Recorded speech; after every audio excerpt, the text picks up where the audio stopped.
Makanya kalau ada bapak-bapak tak betah lama di rumah harus waspada. Berarti tidak ada rasa senangnya lama di rumah. Ada dua gendangnya. Kalau enggak bininya kayak mak lampir merepet tiap hari.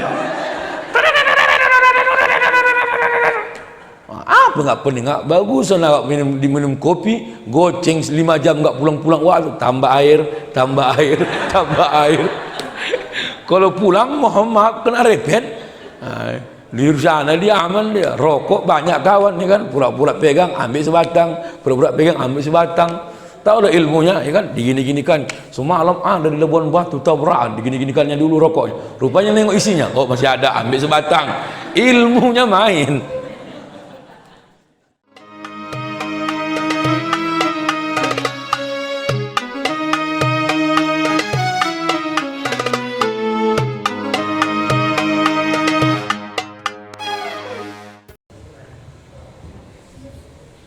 Assalamualaikum warahmatullahi wabarakatuh.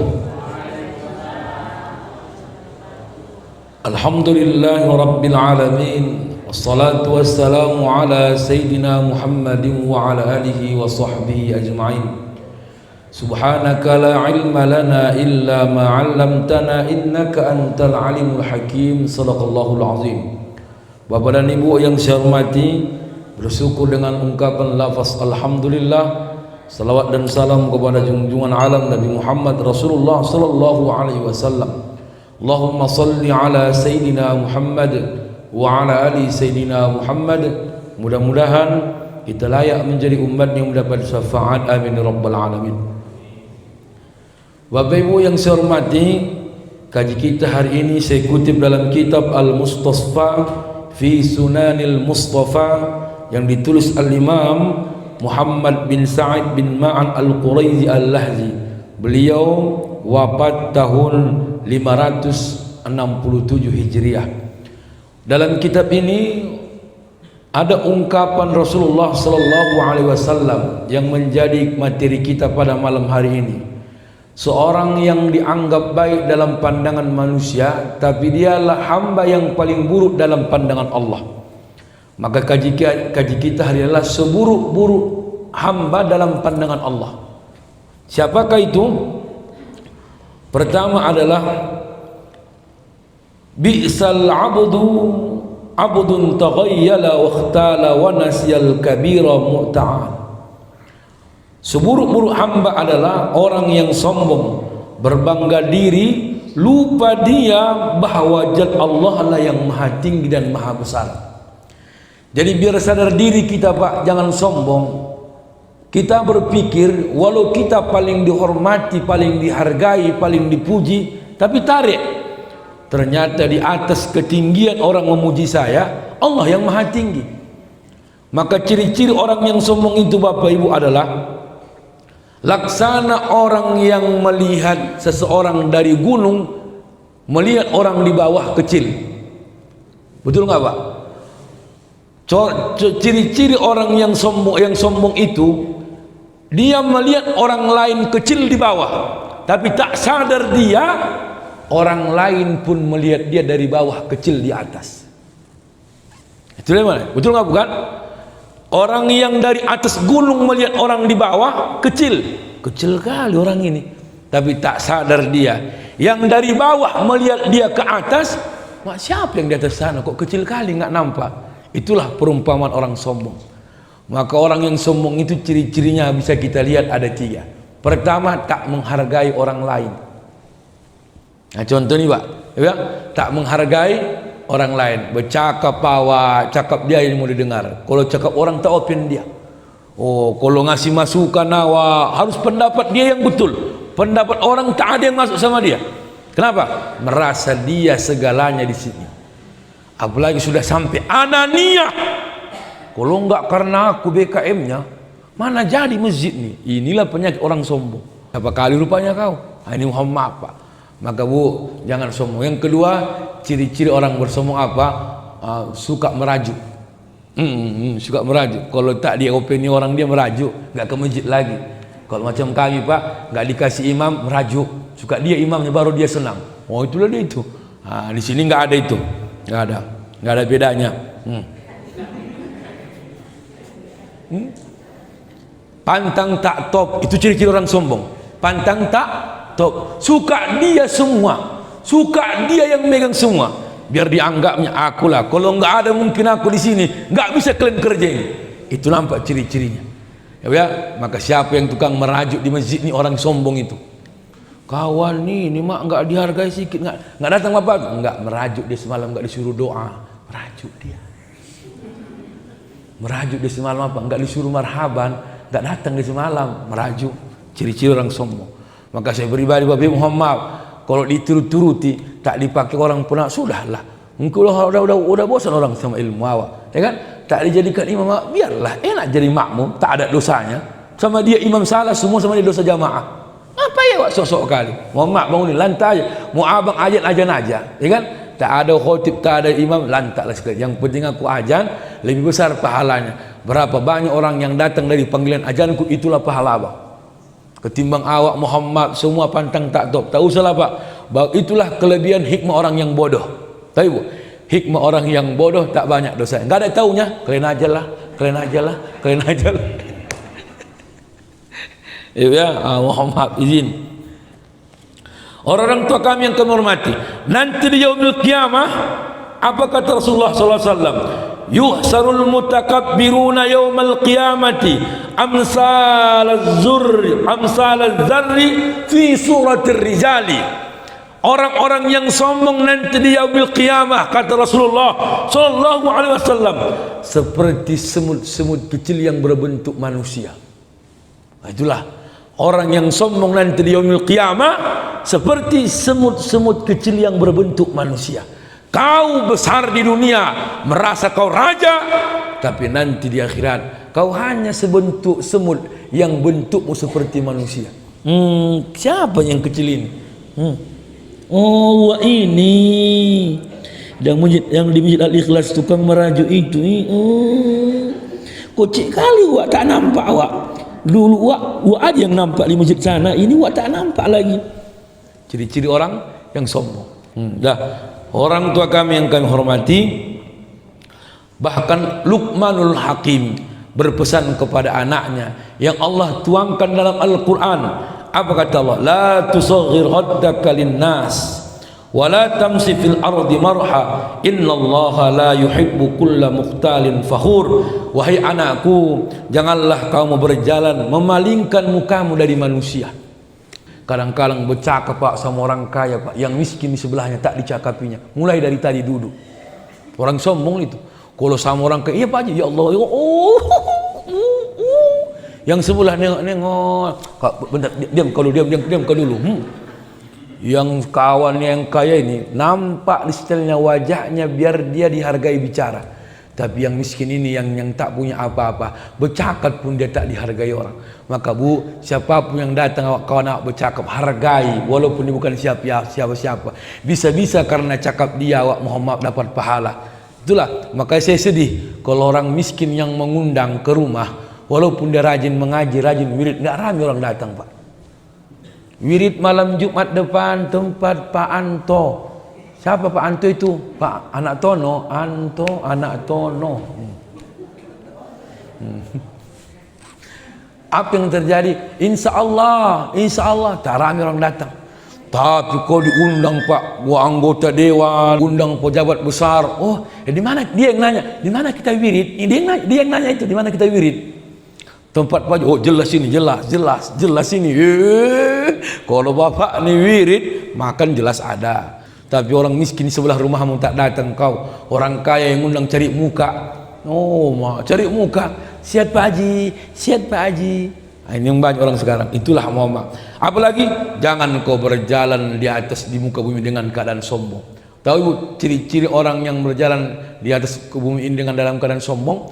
Dia tak melihat, dia tidak menyapa, dia tidak merasa kalau dia punya saudara dan makhluk lain di dunia ini. Rata semua dibuatnya di dunia ini. Muhammad itu jalan pun macam jalan di atas awan. Jadi kalau ada orang sombong Muhammad masih minjak tanah, itu manusia itu. Saya ulangi, kalau ada orang yang sombong di dunia ini masih minjak tanah telapak kakinya, masih manusia itu. Tapi kalau dia bertengok di atas awan dia lari, berarti udah hantu itu, udah hantu. Ya, kalau dah enggak injak tangan dia buat hantul itu, mak bapak ini enggak injak tangan hantul itu. Lari Bu, lari. Jangan dekati. Ya kan? Apalah ya Allah. Saya kadang-kadang heran kita tengok manusia sekarang, ya. Sesungguhnya Allah tak melihat, tak menyukai orang-orang yang sombong. Bapak Ibu yang saya hormati, itu yang pertama.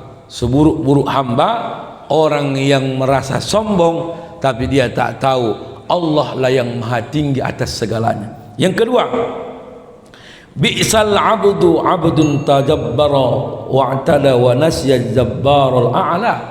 Orang yang seburuk-buruk hamba adalah, kata Rasulullah sallallahu alaihi wasallam, orang yang diktator, orang yang kejam, dan dia lupa terhadap zat Allah yang lagi maha tinggi. Maksudnya apa Bapak Ibu? Kalau awak kejam sama orang Pak, maka seburuk-buruk hamba dalam pandangan Allah, dia merasa menguasai, dia merasa memiliki. Karena itulah dia kejam kepada makhluk yang lain. Apalagi yang kejam ini Bapak Ibu ada dua sisi. Pertama, wajib kita kejam, wajib kita tegas kepada pelaku maksiat yang melakukan kemungkaran. Wajib. Ya. Tapi tak guna kita kejam kepada orang yang kita cintai. Inilah Pak dalam hak suami istri. Jangan kejam kali Pak. Ya, mohon maaf. Itulah Bu, itulah hikmahnya perempuan gemuk. Itulah kelebihan orang gemuk. Ke perempuan gemuk hikmahnya enggak bisa KDRT lakinya, enggak terangkatnya. Kalau perempuan gemuk, insya Allah aman. Enggak akan terangkat lakinya dia itu. Timbangannya cepet limpul. Takut ibu tu yang nimpa dia patah rusuk tu. Apa boleh kejamkan ya Muhammad. Dengar ibu, Rasulullah layyin janib. Apa maknanya? Nabi Muhammad itu ramah tamah. Ramah, dia tak kejam. Apalagi talqul wajhi, wajahnya berseri. Apalagi thayyibul kalimah, apa kata-katanya lembut. Itulah ciri Rasulullah. Wajahnya, orangnya ramah. Kan ramah kita. Gimana Kak? Cuman perempuan nih penyakitnya satu Pak. Kalau sama orang yang ramahan, mau kemana bang? Ke sana. Oh hati-hati ya. Lakinya enggak dicakapinya di belakang. Laki orang ditanya mau kemana. Tengoklah orang yang jualan. Maka Nabi Muhammad itu Bapak Ibu laris jualannya. Karena apa? Karena yang tiga ini. Nabi Muhammad itu apa? Lain janib. Orangnya ramah. Penjual sayuran, penjual pakaian, kalau ramah orangnya banyak pembelinya. Betul nggak Bu? Penjual sekarang Pak Muhammad di kedai-kedai kopi sana, saya pernah minum kopi, ditanyanya pun tidak, disapanya pun tidak. Awak kayak orang pauk di situ, nggak ada yang ngasih apa-apa, kayak orang bodoh lah. Dia ngomong lah Pak, ngomong. Dalam hatiku, kau yang jualan, kau yang nanya kami mau beli apa, mau makan apa, cobalah. Ini tidak. Oh iya Pak, memang ku tengok basa-basi bapak enggak ada. Coba orang yang ramah Bu, lewat ibu ke pajak. Bu, singgah Bu, singgah. Singgah. Nggak apa-apa nanya-nanya Bu, nggak apa-apa nanya-nanya. Singgahlah singgah. Cuman perempuan nih, kalau udah singgah ke dia orang, ke toko orang, mati-matian tawar menawar. Kalau enggak setengah mati penjualnya enggak mau dipigi. Nawar enggak punya perasaan. Berapa harga bajunya Kak? 300. 75 ya? 75. Cium ke bawah. 75 dari 300. 75. Kayak orang-orang yang paling baik di dalam manusia apa? Orangnya ramah. Muka berseri. Ya, jangan tunjukkanmu juga. Tahu Ibu? Orang perempuan yang baik itu. Dengar ini Bu. Tabassamu fi wajhi zawjik sirru jamalik. Wajahmu tersenyum di depan suamimu adalah bentuk rahasia kecantikanmu. Macam mana pun bini awak pakai make up, kalau merengut tak ada selera awak tengoknya itu. Ini merah, pakai make up, ditanya marah-marah. Macam mana Dek? Macam mana? Jadi undangan, abang tengok kau dah bersiap. Biasalah, memang biasa. Muka kau, memang ginilah muka aku. Senyum sikit. Gitu aja ya Allah. Orang begini pun tak betah di rumah itu. Makanya kalau ada bapak-bapak tak betah lama di rumah harus waspada.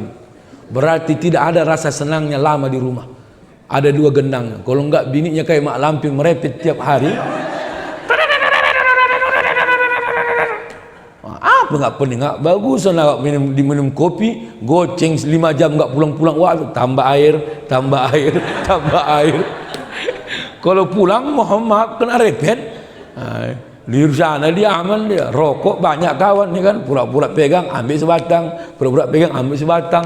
Tahu dah ilmunya ya kan, digini-gini kan semalam ada di Labuan Batu tabrakan, digini-ginikannya dulu rokoknya, rupanya nengok isinya, oh masih ada, ambil sebatang. Ilmunya main ya. Orang yang hamba yang baik bu, yang tiga tadi, layyin janib, ramah orangnya, apalagi bitolqil wajhi, apa ceria mukanya, wa thayyibul kalimah, baik lisannya, bagus kata-katanya. Itulah. Tapi orang yang seorang hamba yang paling benci Allah adalah orang yang kejam, kotor lisannya. Asalkan berantem sedikit mengungkit, jangan pak. Itulah hamba yang paling dibenci Allah.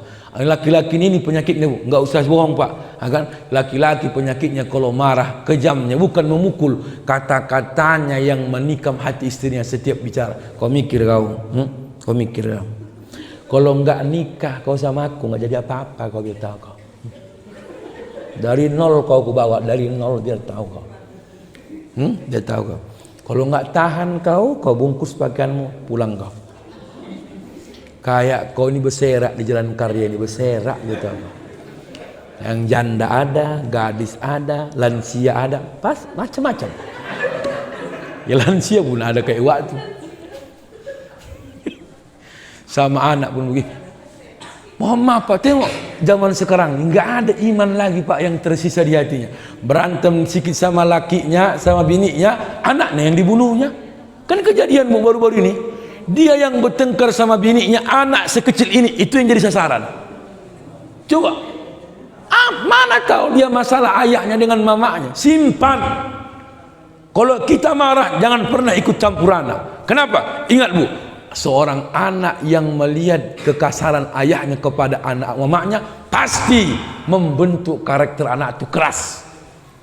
Siapa yang mau mamanya dipukul? Siapa yang mau mamanya dibentak? Nampak anaknya, besok besar anak ini pasti lawan-lawan ayahnya. Ayah jangan sentuh mamaku, aku lawan ayah. Berantem ayah sama anak. Banyak anak membunuh orang tua kandungnya karena sakit hatinya. Dan hati-hati pak, kejamnya kita dengan kata-kata yang menikam hati istri kita. Waspada. Banyak sekarang perempuan membuat strategi membalas dendam kepada suaminya, dibunuhnya tengah malam. Waspada bapak, waspada. Aku mengingatkan aku pak, mengingatkan nih. Laki-laki ini, perempuan ini memang tak melawan. Enggak. Udah berapa banyak seorang perempuan memutilasi lakinya? Ditanya kenapa? Kasar mulutnya, suka mengungkit, suka menampar, kejam. Dia tak bisa melawan dengan fisiknya. Kalau dilawan dengan fisiknya, mana terlawannya lakinya? Ibu-ibu ni tengoklah lembek, tapi otaknya kok masuk di rasuki setan pak. Apapun dilakukan, bunuh suamimu, bunuh. Ambil pisau. Dari situlah aku pak, kau ada masalah, enggak mau aku tidur duluan bu. Dari situlah. Betul, sampai sekarang pak. Ayolah bang tidur duluan, kau aja duluan, kau aja duluan. Sama lah, enggak nanti silap kau cekekkan aku.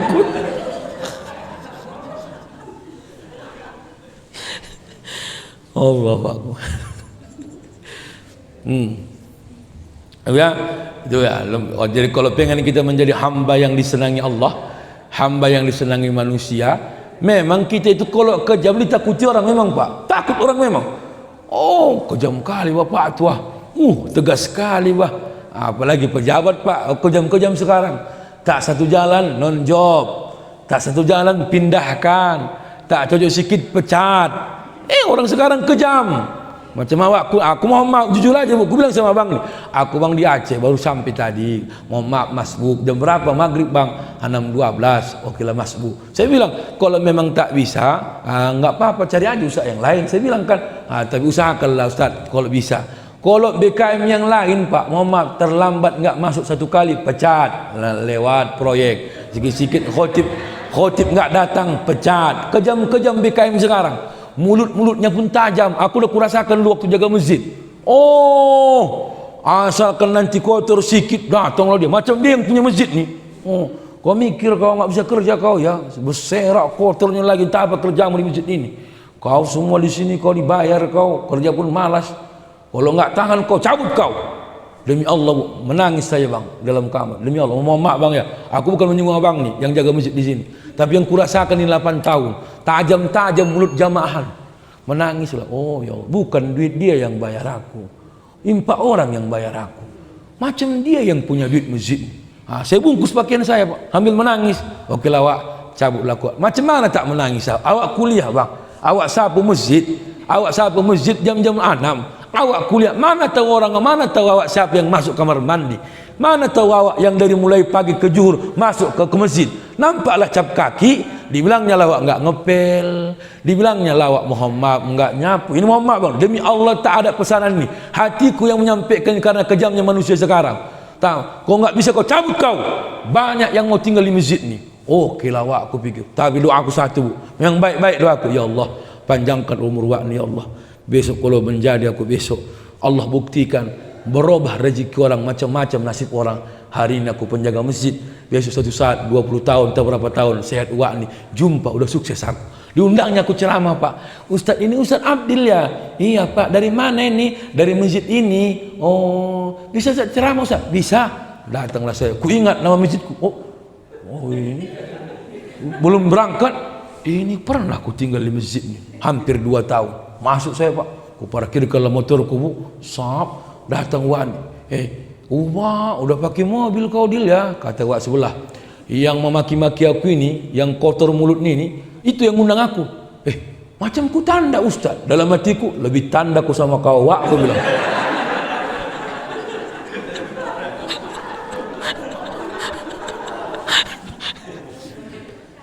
...2006 saya menjaga masjid, 2022 baru jumpa.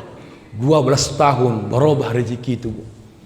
Jangan sepele sama orang. Makanya saya menangis, saya yang baik lisannya, yang ramah. Saya ingat sekarang. Wak ya, konal lawak ya kupikir Ustaz tak konal sama. Konal lawak, Wak lah yang sering ngasih sambal dulu sama aku Wak. Wak lah yang sering menasihati aku. Sabar-sabar kau Dil ya. Namanya lah awak perantau, macam-macam cakap orang di kampung ni. Jangan melawan kau. Kalau melawan kau nanti dipindahkan orang. Diam-diam aja. Tapi aku Wak bukan manusia yang diam-diam aja Wak. Kalau sempat dimaki-maki aja pun kutelan pun dia jadi Wak. Sabar kau, sabar. Nggak boleh setan sama setan berantau. Berarti bilangnya aku setan. Wak itu pun setan. Maksudnya Bu, Ipak kalau bapak kasar kejam sama anak, nggak akan berbekas ketika tua bapak. Hati-hati. Kalau Muhammad bapak kejam kasar sama istri, sakit kita, tak open dia. Kenapa? Berbekas kata-katanya. Betul Bu? Tengok dijawab ini. Astagfirullah, dijawab. Disambar ibu tuh langsung nggak mikir dia jawaban. Betul katanya. Iyalah. Kalau sakit, kalau lakinya kejam, kasar, dibiarkannya itu. Tengok ayah kau, itulah pengaruh. Kalau nggak menghargai istri, dia tahu. Tengok ayah kau. Waktu sehat nggak opin dia sama awak, udah sakit. Oh dek, aku aja yang dipanggil. Siap-siaplah kita Pak. Aku mohon maaf Bapak Ibu. Kalau kejam awak sama istri, masa sakitnya tak diopini. Kalau awak kejam kasar sama anak, masa tua awak pun dia tak sopan sama awak. Kenapa? Diingatnya kata-kata kasar itu. Maka saya sampai sekarang ayah saya 64 tahun. Kadang-kadang asal jumpa nangis saya Pak. Nangis. Asal jumpa sampai sekarang. Pulang aku ya, kau kenapa kau cengeng ke sekarang? Iya aku bilang. Ku tengok lagi wajah ayah 64 tahun. Awak Muhammad besok 64 tahun belum tentu anak awak sayang kayak awak begini. Yang penting baik-baik kau buat sama anakmu. Kalau baik kau buat sama anakmu, lembut kau, tak kasar cakapmu, besok pun tua kau. Begitu juga lah. Tapi kalau kau waktu punya anak kasar, kau pun banyak kali permintaanmu, semua nggak siap. Besok pun nanti begitulah kau punya ayah. Ayah ini pun banyak kali permintaannya loh. Asyik minta aja, ngeluh aja. Coba tarik kata-kata bapak. Pernah ku ucapkan begini sama anakku, ternyata beginilah sakitnya ketika diucapkannya sama aku. Begitulah hati-hati. Maka jangan kejam ya Bu ya, ramah awam. Udah Nih. Baper pula aku, jadi sedih jadinya. Yang ketiga, bi'sal abdu abdun sahawalha wa nasya maqabir wal bila. Seburuk-buruk hamba adalah yang lupa tempat dia pulang, yaitu kuburan, sementara hidupnya adalah penuh dengan ujian. Maka orang yang Muhammad seburuk-buruk hamba tak takut dengan kematian. Kok ditanya nanti, abang kenapa enggak sholat?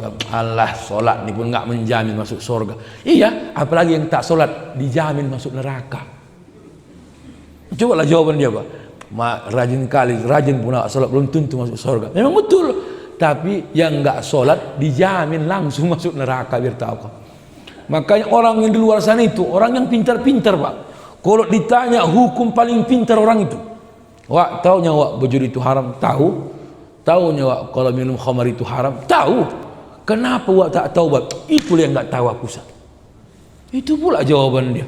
Makanya Bu, biar lembut hati bapak nih, berlembut hati Bu nih, sering-sering ziarah kuburan. Kan? Nah, kalau berantem awak biar langsung diam, tengok bawa ke kuburan. Abang bang mati-mati, di sini juga kita, Bang. Inilah tempat abang. Makanya Bu, sekali-sekali awak jangan cuma bermake up, tapi buatlah model kita macam mana nanti mati ketika dikuburkan dalam kuburan. Beli kain kapan yang 5 helai kalau perempuan, ya kan?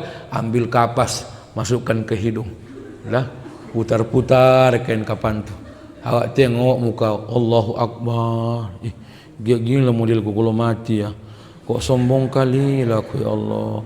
Pocongnya ikat-ikat, pocongnya. Tengok berkaca, lewat anaknya, Oma apa? Lari anaknya langsung.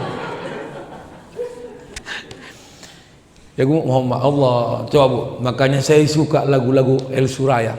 Dalam-dalam maknanya kan, ya Allah, tengok. Bila Israel datang hampiri, tinggallah harta emas dan perak, napas terhenti lemahlah diri, jasad terbaring tidak bergerak. Tiada lagi teman ketawa, tinggallah pangkat harta melimpah, ke tempat sunyi jasad dibawa, dalam keranda dibawa pindah. Liang lahat muat seorang, gelapnya wahai tidak terperi. Selesai tanah ditimbun orang, tinggallah badan seorang diri. Tinggallah harta anak dan menantu, tidakkan dapat mengambil alih. Hanyalah amal dapat membantu, dan doa dari anak yang soleh.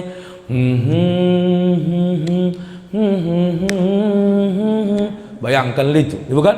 Dalam makna lagunya itu, awak dikubur sendiri, ditanam pakai tanah, dihembitkan di liang lahat yang kecil, macam awak gemuknya tak muat liang lahat itu, tekan, biar rata papannya. Udah rata papannya, dipijak-pijak STM. Maka yang paling kejam STM zaman sekarang sama penggali kubur, dipijak-pijaknya dalam kubur tuh, mati juga kau. Tapi yang paling gawat lagi, yang tukang kubur tak pula ada takutnya pengen dikubur. Begitu ajan masih tomak, tinggalkanlah galian kubur tuh, ya kan? Sholat awak dulu. Oh ini tidak. Maka Muhammad kan, tengok apa kata Rasulullah sallallahu alaihi wasallam. Tahukah kau melembutkan hatimu yang keras biar dekat dengan kematian? Dua yang diamalkan. Pertama, sering ziarah kubur, ya kan? Tengok Allah. Yang kedua apa? Sekali-sekali mandikanlah mayat. Saya seumur umur memandikan mayat baru 4 kali. Walaupun saya ustaz, Pak, 4 kali. Ya, pertama, kedua mertua saya, Allah dinginnya lagi. Dingin tak kan, ya Allah, pikir kan, dingin semua, kaku semua tangan tu. Hanya kata mak aku, bukan kuharapkan kau kaya raya, kau bantu aku jadi orang yang bahagia. Kebahagiaanku nak, kalau nanti aku meninggal dunia, jangan biarkan telapak orang lain yang mengusap jasadku. Ajari anak ibu. Anak-anak sekarang Pak jauh dari agama, betul. Tak pandai sholat, tak pandai. Kalau dulu awak SMP wajib pandai menyelesaikan fardu kifayah. Nanti kalau meninggal orang tuanya Pak di sini, siapa yang menyolatkan? Enggak sanggup aku Pak Ustaz. Aku mau emosi, aku mau kutumbuh anak itu. Enggak sanggup kau 4 kali takbirnya, ya kan? Enggak sanggup aku Pak Ustaz. Enggak tega aku. Lebih enggak tega kau jadi imam. Maju kau, aku bilang. Allahu Akbar. Coba bukan? Kalau lah anak tak telapak tangan anaknya yang mengusap jasad ayah omaknya, apapun yang cacat dalam tubuhnya takkan cerita dia kemana-mana. Betul bu? Ada yang cacat, tak mungkin diceritakan anaknya. Kalaupun bau bahasa jasad omaknya takkan dibilangnya bau, karena ini omakku. Tangan kirinya lah ya Allah yang mengusap kotoranku selama bertahun-tahun. Bukan? Jangan biarkan ini omak aku ini bu. Jangan biarkan orang lain memajukanku dengan kain kapanku. Sekalinya kau nak membajukan aku, itu pun karena kain kapanku ditutup berapa lapis dengan tubuhku. Biar tahu kau nak, walaupun ayah kau nanti sama omakmu tak pandai jalan dengan kakinya yang sudah sakit, lebih mau dia nyosor-nyosor berjalan ketimbang diangkat anaknya. Tapi kalau sudah meninggal aku nak, jangan biarkan pundak orang lain yang di atas jasadku. Bukan? Kalau sekarang tengoklah ambulan, itulah kekurangan ambulan nih Pak. Tidak ada iktibar kematian dari seorang anak. Kalau dulu awak la ilaha illallah, teringat awak dulu Muhammad bang ya, yang digendong ayah awak dulu waktu kocik di bahunya. Ayo dia ke masjid. Kalau sekarang mana ada? Ngupload pula pakai WA story selamat jalan ayah meninggalkan kami di dunia. Tak perlu dia story WA itu. Muhammad ini bu kan? Kenapa bu? Saya Muhammad, entah kenapa Pak. Mungkin begitu bu ya. Ayah saya 64, ya kan? Rindunya luar biasa Pak. Karena jauh itu, betul. Karena yang saya tengok, kenapa ada orang yang dekat dengan ibunya, yang dekat dengan ayahnya di Medan, tapi tak pernah ditengoknya.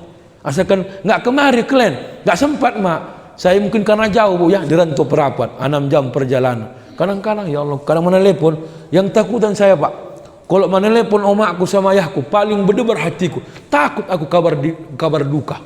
Betul. Asalkan menelepon Pak, Allah macam tadi menelepon. Ceramah saya di Perbongan, saya berhentikan, saya tahan napas saya. Assalamualaikum. Waalaikumsalam. Kenapa kau? Hendak kenapa ya menelepon? Menanya kabar. Alhamdulillah, aku pikir.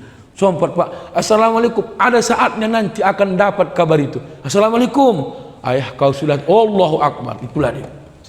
Makanya kematian itu akan datang. Orang tua kita yang tua manfaatkan. Karena melembutkan hati adalah dengan kematian dan memandikan mayat. Maka Bapak Ibu yang jauh anaknya ingatkan balik, ya kan? Ingatkan balik. Nah, kenapa mak? Enggak, mama kalian ikut tengok, mama tadi dengar ceramah habis maghrib. Kasihan juga aku mah nengok kalian. Kenapa? Suka mama yang nelpon kalian baru kalian ingat kami di Medan ini.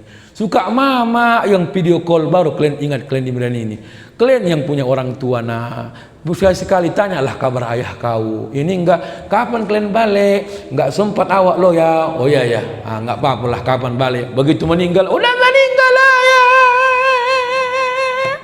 Kenapa ya cepat kali meninggal? Seandainya bangkit waktu, kau yang enggak mau datang kata waktu.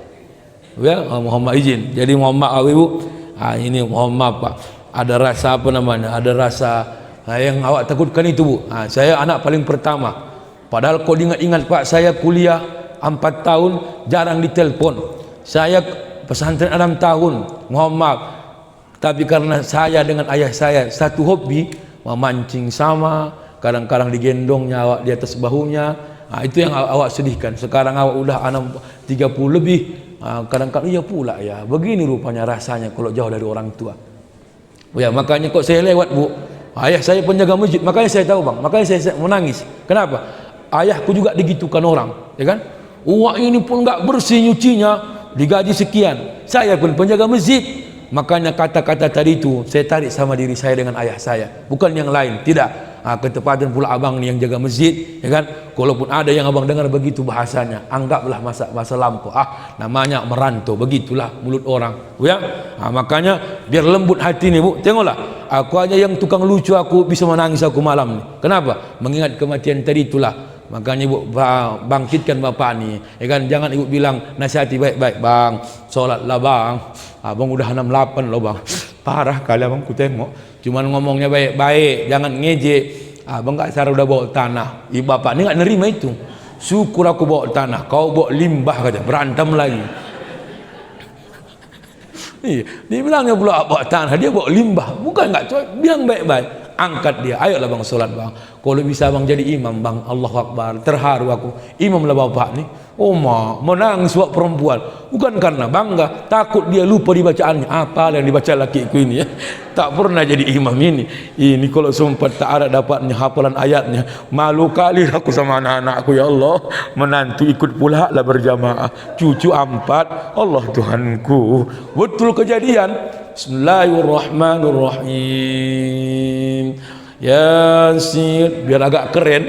Yasin wal Qur'anil Hakim, innaka laminal mursalin ala siratim mustaqim, ala siratim mustaqim, ala siratim mustaqim. Disambung cucunya, siratal ladzina an'amta alaihim ghairil maghdubi alaihim waladdallin. Ayahnya pun bodoh, anaknya pun pau, nyambung amin. Mana cocok sambungan itu, ya kan? Jadi kita pun begitu, ya. Orang-orang tua kami yang kami hormati, yang selanjutnya siapa orang yang buruk, seorang hamba yang buruk, bi'sal abdu abdul ata wa tagha wa nasyal mubtada wa muntaha. Seburuk-buruk hamba adalah hamba yang melampaui batas dan berlebihan, lupa dia atas permulaan dan kesudahan. Makanya jangan berlebihan kali, ya Bu ya. Cinta jangan berlebihan kali, kaya jangan berlebihan kali, apalagi Bu, baik pun jangan berlebihan kali. Ada orang baik sama orang tapi pelit sama keluarga. Ada. Kalau sama orang yang royal dia, sama kayak laki-laki ini Pak. Kalau sama orang dibandarinya orang, dibayarnya rokoknya, kopi dibayarnya, tapi sayang sama bini banyak kali alasannya. Awak pengen bakso loh bang, kau tengok badan kau udah kayak tong, jaga mulut kau jangan ngunyah aja. Tengok, cobalah, tapi sama orang semua dibayar. Mudah-mudahan bermanfaat, mudah-mudahan bisa dimaklumi. Kurang lebihnya mohon dimaafkan. Tertidur dia wayah. Itulah. Enak dia dengar ceramah, aku tidur dia. Assalamualaikum warahmatullahi wabarakatuh.